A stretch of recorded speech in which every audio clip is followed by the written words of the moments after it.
Hallo,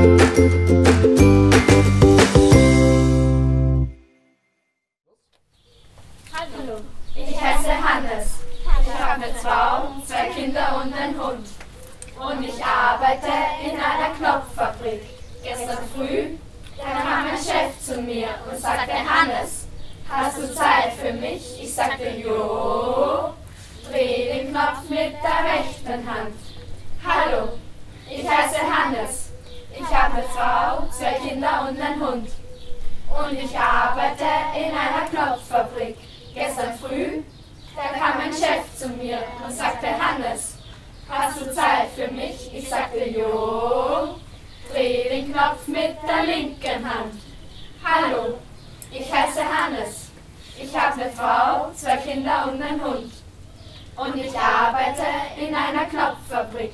Gestern früh, da kam mein Chef zu mir und sagte: Hannes, hast du Zeit für mich? Ich sagte: Jo. Dreh den Knopf mit dem rechten Fuß. Hallo, ich heiße Hannes. Ich habe eine Frau, 2 Kinder und einen Hund.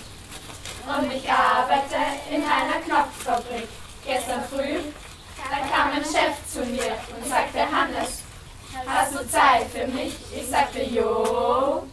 Dreh den Knopf mit dem linken Fuß. Hallo, ich heiße Hannes. Ich habe eine Frau, 2 Kinder und einen Hund. Und ich arbeite in einer Knopffabrik.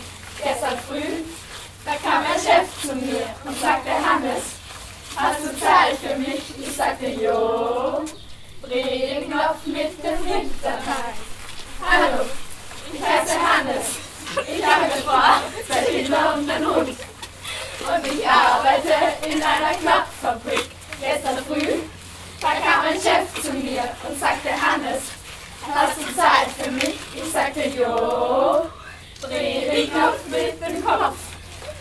Hallo, ich heiße Hannes. Ich habe eine Frau, 2 Kinder und einen Hund. Und ich arbeite in einer Knopffabrik.